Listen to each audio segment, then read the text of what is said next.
There's no feeling more intense than starting over.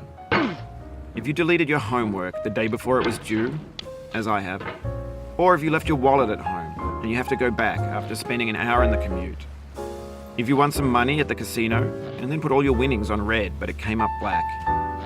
If you got your best shirt dry cleaned before a wedding and then immediately dropped food on it. If you won an argument with a friend and then later discovered that they just returned to their original view. Starting over is harder than starting up. If you're not ready for that, like if you've already had a bad day, then what you're about to go through might be too much. Feel free to go away and come back. I'll be here. Alright, thanks for coming with me on this trip. I'll understand if you have to take a break at any point. Just find a safe place to stop and quit the game. And don't worry, I'll save your progress, always, even your mistakes. This game is a homage to a free game that came out in 2002, titled Sexy Hiking. The author of that game was Jazuo, a mysterious Czech designer who was known at the time as the father of B games. And B games are rough assemblages of found objects. Designers slap them together very quickly and freely, and they're often too rough and unfriendly to gain much of a following. They're built more for the joy of building them than as polished products. In a certain way, Sexy Hiking is the perfect embodiment of a B game. It's built almost entirely out of found and recycled parts, and it's one of the most unusual and unfriendly games of its time. In it, your task is simply to drag yourself up a mountain with a hammer. And that act of climbing, in the digital world or in real life, has certain essential properties that give the game its flavor. No amount of forward progress is guaranteed. Some cliffs are too sheer or too slippery. And the player is constantly, unremittingly in danger of falling and losing everything. Anyway, when you start Sexy Hiking, you're standing next to this dead tree that blocks the way to the entire rest of the game. It might take you an hour to get over that tree, and a lot of people never got past it. You prod and you poke at it, exploring the limits of your reach and your strength, trying to find a way up and over. And there's a sense of truth in that lack of compromise. Most obstacles in video game worlds are fake. You can be completely confident in your ability to get through them once you have the correct method or the correct equipment or just by spending enough time. In that sense, every pixelated obstacle in Sexy Hiking is real. The obstacles in Sexy Hiking are unyielding, and that makes the game uniquely frustrating. But I'm not sure Jazuo intended to make a frustrating game. The frustration is just essential to the act of climbing, and it's authentic to the process of building a game about climbing. A funny thing happened to me as I was building this mountain. I'd have an idea for a new obstacle, and I'd build it, test it, and it would usually turn out to be unreasonably hard. But I couldn't bring myself to make it easier. It already felt like my inability to get past the new obstacle was my fault as a player rather than as a builder. Imaginary mountains build themselves from our efforts to climb them, and it's our repeated attempts to reach the summit that turns those mountains into something real.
When you're building a video game world, you're building with ideas. And that can be like working with quickset cement. You mold your ideas into a certain shape that can be played with, and in the process of playing with them, they begin to harden and set until they're immutable, like rock. And at that point, you can't change the world. Not without breaking it into pieces and starting fresh with new ideas.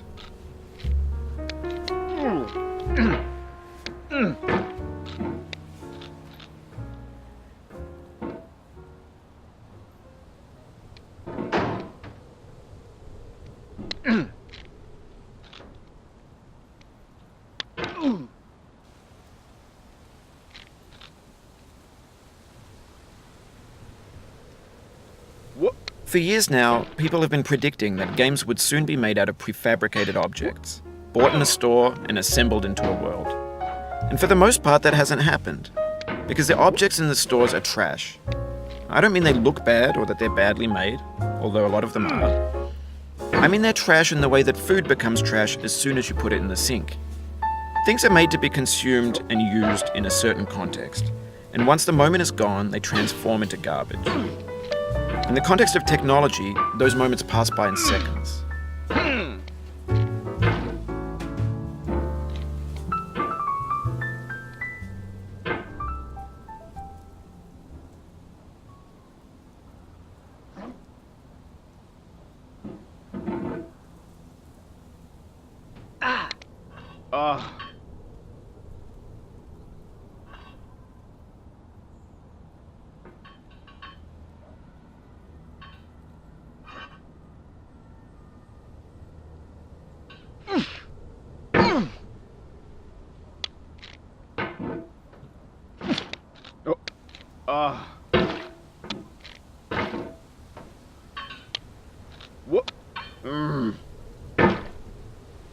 Oh, you just lost a lot of progress.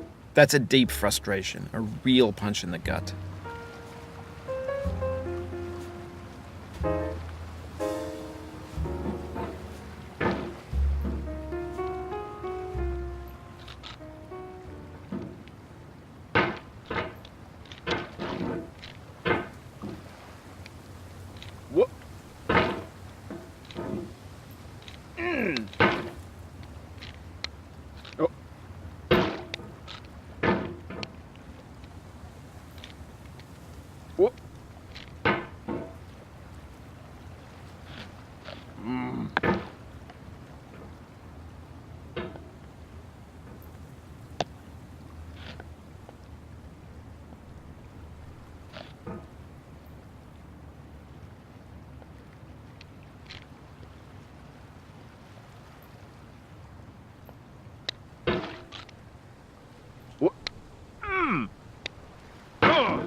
Oof, sorry about that.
Oh, it happened again.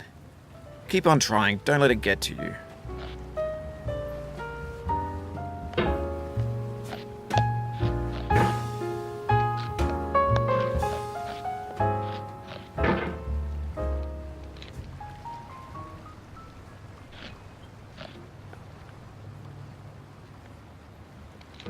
Whoop.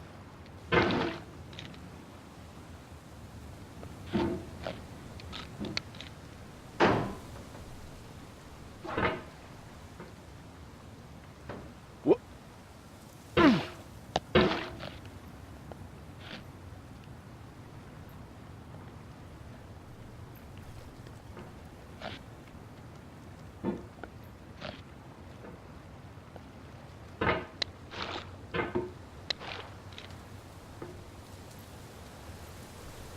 Whoop.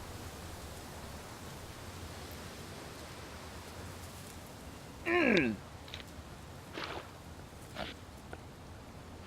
Oh.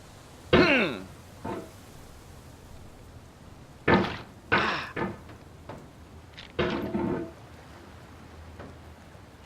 Oh. Ah.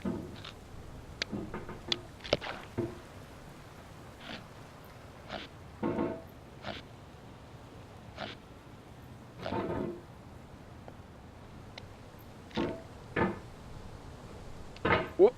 Mm. Mm. Mm.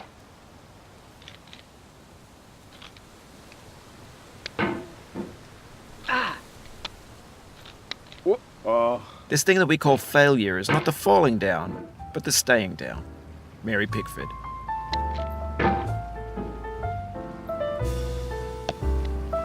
Oh. Whoop.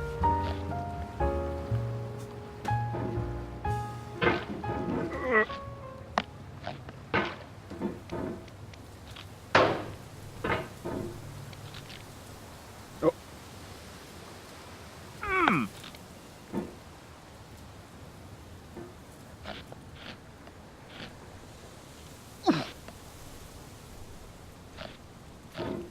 Mm. Whoop. Mm. Whoop. Mm. Mm.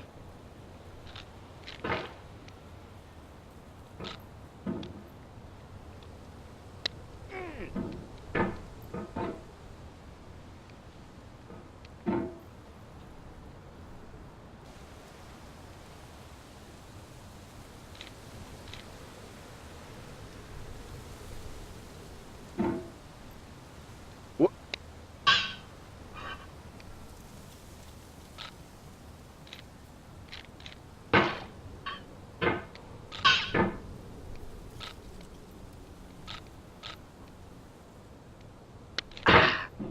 Mm.